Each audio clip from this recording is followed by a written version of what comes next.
all things in life that cause us to start thinking a little bit differently, right? But what was your first company?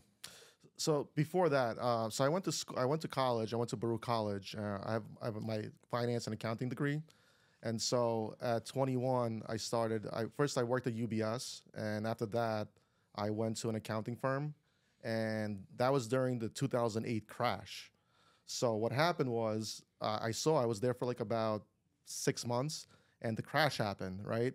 And what I saw was all the guys that were middle, like they were doing the same thing as me, but they were managers because they were there for a longer time.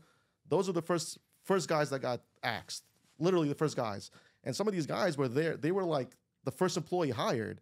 So in my mind, I'm like, oh shit, this could be me in 10 years, So that was the moment in my mind where I'm like, okay, this is not sustainable, right? Because what happens in the next crash in 10 years, that's gonna be me, right? Because I'm making more money than the entry level guy doing the same work, right? So it didn't make sense.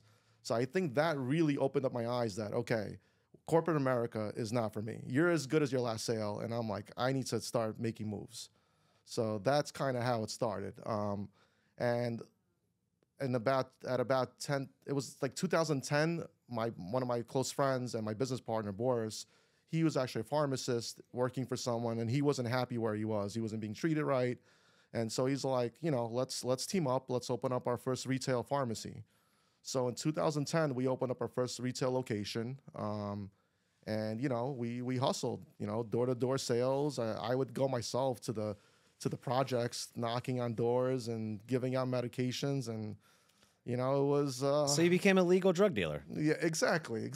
So illegal drug dealer, but I'll tell you, it was definitely had a lot of uncomfortable moments to say the least. Yeah. Now, how long, if you think back, and just like estimate, like how long did it take you guys to be profitable with kind of your first retail location? I would say about 2 years, and that's because we hustled, man. I mean, we went hard. Yeah, listen, we were two young kids. I was 24 at the time, so I saved up money from those corporate jobs, and Boris saved up money from being a pharmacist, and we went ham. We went to work.